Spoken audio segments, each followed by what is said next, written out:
Hello folks, how's it going? So welcome to another One Piece review. This time I'll be covering manga chapter 1101. Boy, that's a mouthful. So Oda is setting us up for something massive to go down. Perhaps before the end of the year, or maybe the beginning of 2024 to start the new year off with a bang. Literally. I'll cover that by the end. So let's get into this chapter. We've got Luffy, Chopper and Nami on the cover of Weekly Shonen Jump.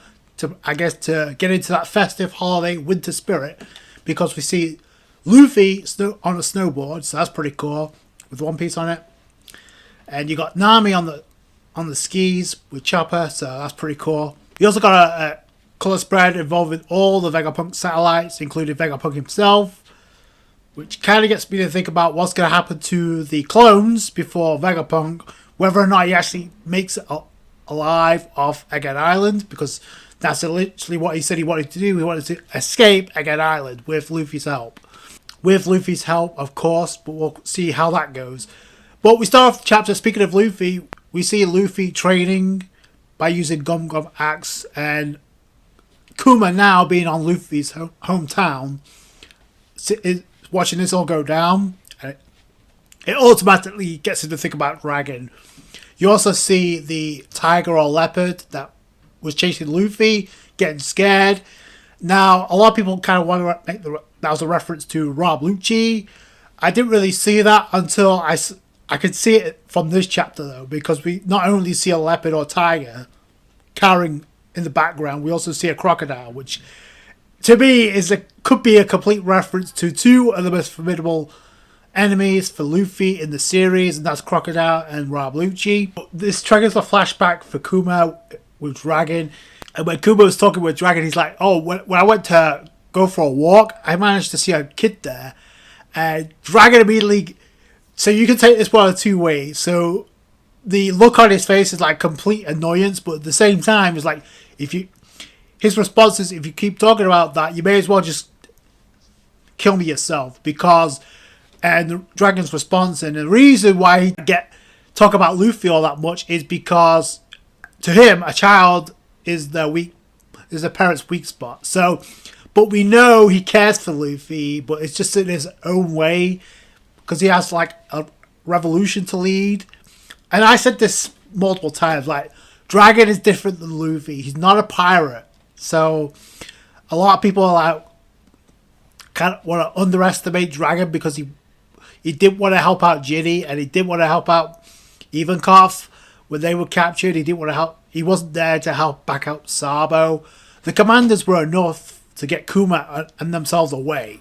But we know how powerful the commanders are. It's not a joke. And we know how powerful Sabo is and how durable he is. So Dragon is the leader for a reason. We'll find out soon enough. But I do like we get some characterization from Dragon. Like, he's not just an android when it comes to like Luffy. He obviously cares. In fact, we know he cares because back at Logtown, when he made his first appearance, he showed up to save Luffy's life from not only Buggy, but from Smoker as well. The thing to note is, that's only a weak spot if they get captured. Like, really. I don't think Dragon wants anyone to know about their relationship, even though it's pretty crystal clear that a lot of people know or knew Luffy was the son of Dragon. Al-Qaeda definitely knew it back at Marineford. But we're going to find out pretty soon, because I got the feeling we're going to get another reunion on top of Bonney and Kuma reuniting. So we see, like I said, we see Luffy training while he's 16.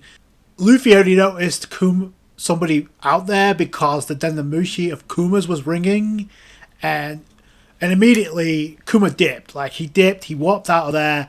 I like this moment for two reasons. Number one, like, seeing Luffy like training, practice his battle axe. Now he says he's going to use it in special situations when it comes to like when I set sail and get my crew, I'm going to use it to protect them, which I feel like is cool, because even though at this point he doesn't have members, he's still thinking about ways to actually protect his crew, which is really cool.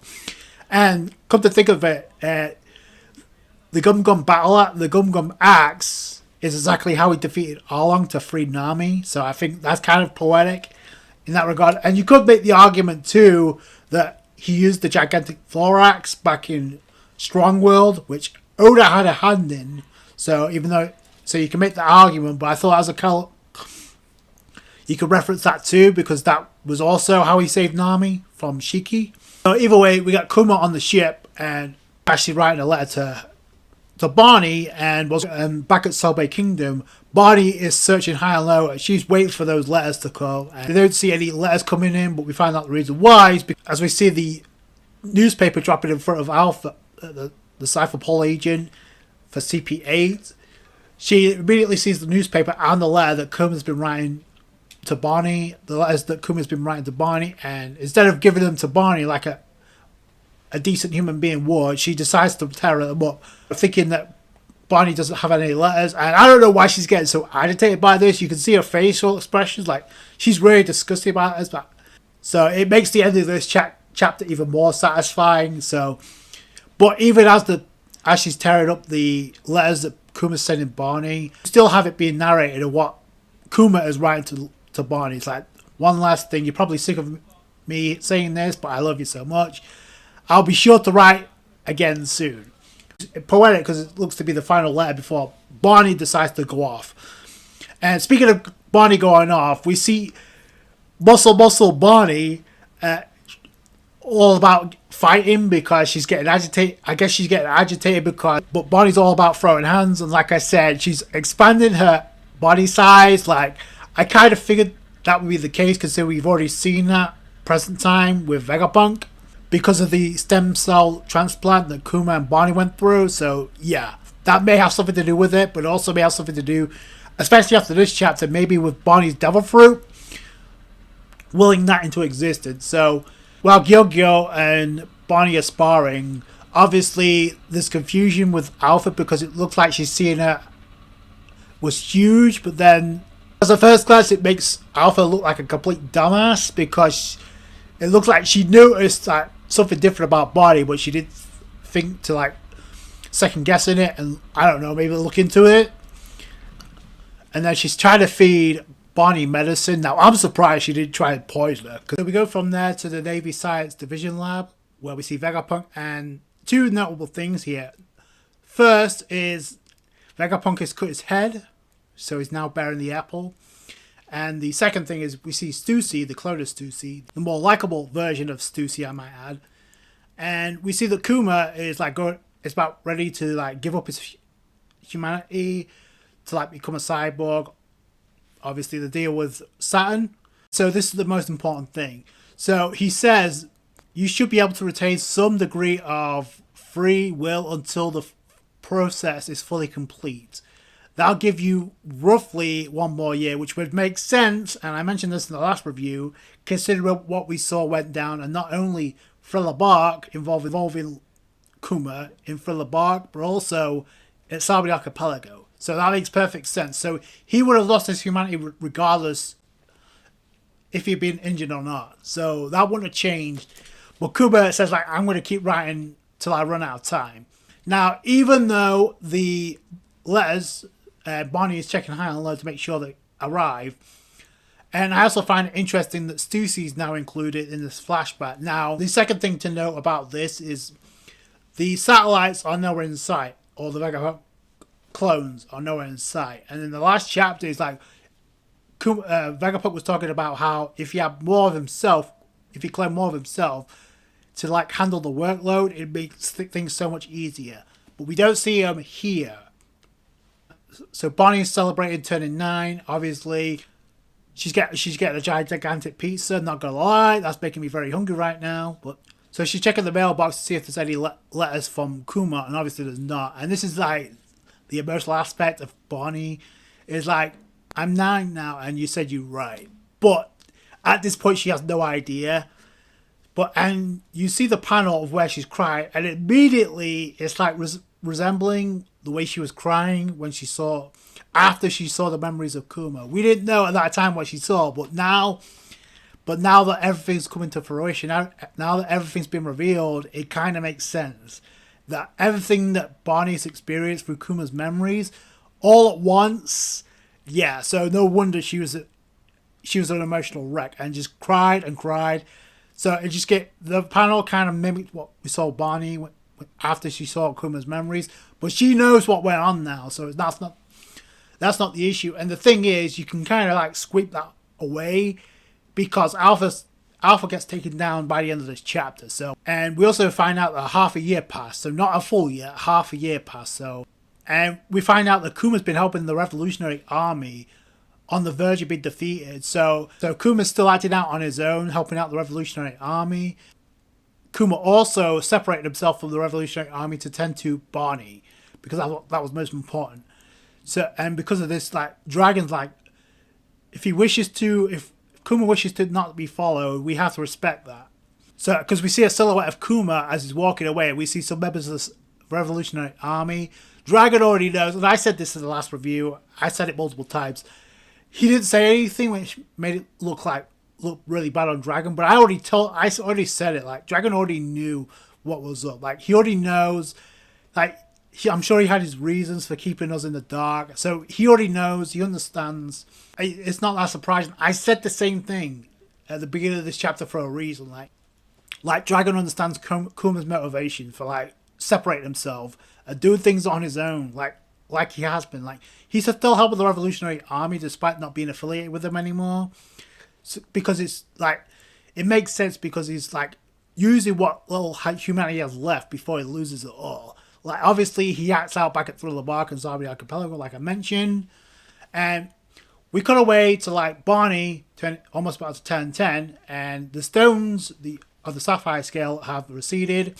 So it looks like she's already been cured, but the real twist is the fact that she's been cured. You can tell in appearance-wise now that she's already been fully cured. I can finally go outside now, and Alpha gets, like, triggered, like, no, not a chance. You must stay put. We've been told to keep you under close supervision until your 10th birthday. Bonney calls out Alpha by saying, liar, because Vegapunk said I'd be fine just after a year. And this is where Connie kind of like puts two and two together. So Alpha and the other government intelligence agent, though apparently they let it slip while getting drunk because they were talking about apparently your disease has been cured. But Connie's like, so why would they keep a perfectly young girl trapped for another 6 months? I also find it hard to believe that Kuma wouldn't send a single letter. So it's obvious they know something shady's going on. Connie's the one that says, I've already sorted everything out with Gyogyo and the others. Sail the seas and go find your father. So I like it's Connie that pushes Bonney. It's like, okay, we got you. We'll take care of things here. I'm pretty sure she's dead at this point. She goes outside, and it's actually it's a big part of Bonnie's life because for the first time since she's born, she can step outside and see the world. So that's actually really cool because she's actually noticing the grass, the sun, and you see the bystanders of the Sorbet Kingdom looking on. So Bonnie's actually walking outside. So we see the 3 crew members we know ends up with her. So Gyogyo is one of them. Tarts and Potato, go figure. So Alpha catches wind of this because she discovers that Bonnie's left because she sees Connie. It's like, oh, it's me, Bonney. It's like, you lying old prude. So they really weren't aware that Bonney had a devil fruit. I find that hard to believe because I was like, why would they mention the question, like, why would they go out of their way to supervise Bonney? She's not a threat, according to them. So Alpha finds out, she gives chase. She uses Skywalk, which according to Gyogyo is one of the 6 powers. But it doesn't even matter because she gets taken down, and everything that Alpha's done, like ripping the letters, comes back to bite her in the ass. So we got Bonney asking her father about Nika and what he looks like, and Kuma's like, nobody knows. They say he was all rubbery, which immediately gets Bonney to like trigger. She uses Distorted Future to bulk herself up, very Gear 3rd style, like Luffy, and just smashes Alpha. And the fact that she's not even 10 right now, and Bonney, before she sets sail, has already taken out a member of Cypher Pool. So, regardless of what you think, that's impressive. And the fact that she's able to develop her devil fruit abilities at this age. So she's like, give me a Nika-ish future. So again, more emphasis on the Sun God Nika and the fact she hasn't met Nika and she's going to in the form of Luffy. And the fact that the description matches as rubbery. The government will receive word that the hostage Bonney escaped to find her father. That was the obvious driving force of Bonney leaving so she could find her father. But the thing is, now she's, like I mentioned earlier, now she's seen the memories, she already knows the truth. She already knows what went on. She knows why Kuma gave up his humanity, that Vegapunk wasn't solely responsible, like it was Saturn and the government. And we still don't know how Ginny was infected in the first place, but that's how the chapter ends, with Bonney setting sail, and we know she's going to get a bounty because of this. So like I said, more emphasis on the fact that this is building up to Bonney recognizing Luffy as Nika, and the fact that like I said, this chapter starts off with Luffy using his gum fruit, training with his gum fruit to perfect the battle axe technique, or the gum axe technique, and the transition into the ending of this chapter where we see Bonney implement that inspiration of Rubber and Sungon Nika into her own devil fruit. Or it's like I said before, it's a combination of the stem cell that was transplanted to Bonney, because now she has Kuma's DNA, or combined with a devil fruit. So that could be a mixture of two things. We don't know, because technically, wouldn't that make her have Buccaneer DNA, technically speaking? So that could be a possibility. But either way, it's really cool that Bonney could do this now, and she uses it to demolish Alpha in a very satisfying conclusion to this chapter. I don't think that was a coincidence at all, that Bonney now has the imagination to turn her body into rubber, much similar to Luffy. If that doesn't scream a future team up against the world government, I don't know what to tell you. It just goes to show, like the way I said this before, the way that they've handled Bonney's character throughout this entire ordeal has been tremendous. Like, there's no way Bonney is dying. I'm sorry, I hate to keep harping on that, but like, for the people that actually think that Saturn is going to kill Bonney, no, I'm sorry, no. So, but I do think that Oda's going to go a different route. Instead of having the stereotypical Kuma actually showing up next chapter, or we don't even know if we're going into the present time next chapter. I don't know. But if by chance we do, I don't think it's going to be like Kuma's going to immediately show up. No, there's going to be some build up to that. They haven't seen each other since Kuma left to become a warlord and give up his humanity.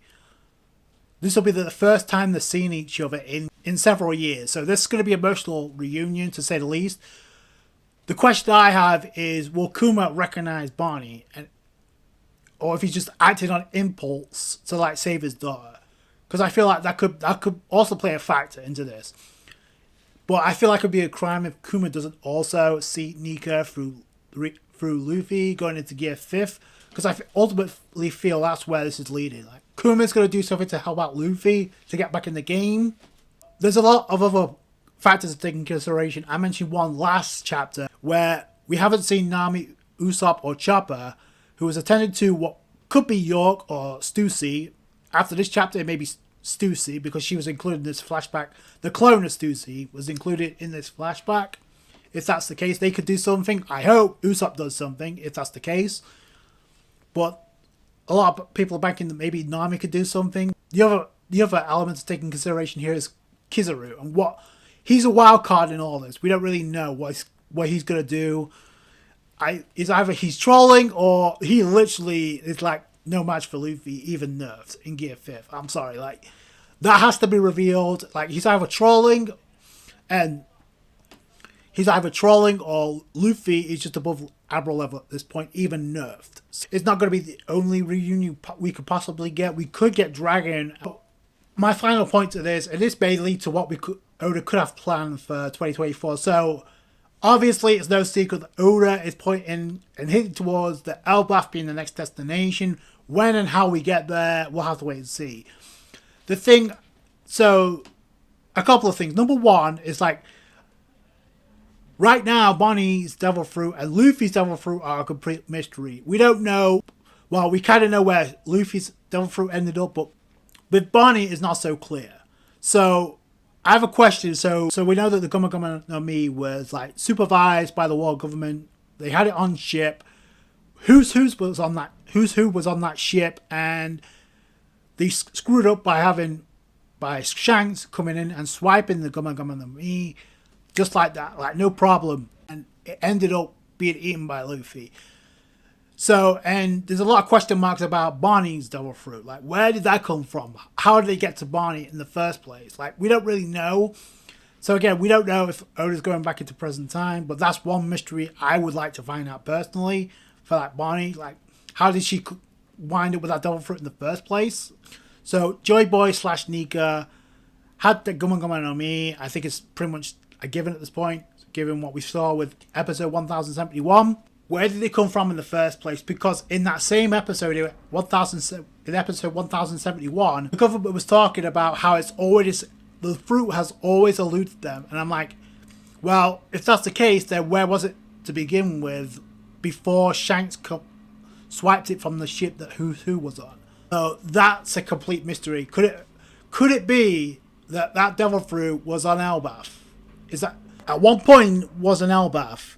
Because we don't really know who Joy Boy was. We can speculate, but obviously the only thing we got to match right now is the giant straw hat and him changing his body, much similar to like what we saw with Luffy and now with Bonney, being inspired by Sung and Nika to like do the same with their body through DNA and the devil fruit. To me, that's not a coincidence. Like, Oda implemented this for a reason, so I don't think it's just to have Bonney killed off. I think like 2024 is going to be the reveal. Like, we could get a flashback involving Joy Boy. Oda incorporated God's Valley into this arc, and we know we're in for an emotional reunion anyway with Bonney and Kuma. When that happens, could it be possible that Luffy and Dragon also reunite if Dragon... Because I feel like Dragon's going to show up. Like, regardless of what happens to Kuma, whether or not he's killed after seeing his daughter again, allowing her to escape, whatever the case may be, like, there's going to be some major retribution from Dragon from this. Again, Oda hyped up something massive was going to happen during this arc that's going to shake the foundation of the One Piece world. But the fact that she's able to like bulk her body and adjust her body like rubber, much like Luffy, that's not a coincidence. That's done by design. This has been a hyped up week for sure. What's been a very hyped up year and a very successful year for One Piece. Again, like I said, I don't know if Oda has a few more chapters in store for this year, but even if he does it, I mean, what a remarkable year for One Piece, like really. And we're not done. We're still not done. We still got the anime. So, and in 2024, we know we're arriving on Egghead Island in the anime. So I'm pretty sure we'll get not only an anime trailer at Jump Festa, but Oda revealing what's in store in 2024. It possibly could be Elbaf. We'll just have to hear it from the man himself. So that's going to do it for the guys. Thank you so much for watching. Like this review if you did. A thumbs up. Let me know what your thoughts are in the comments below. Subscribe channel for more One Piece. I appreciate all you guys' support. Catch you guys later. Thanks guys. Bye.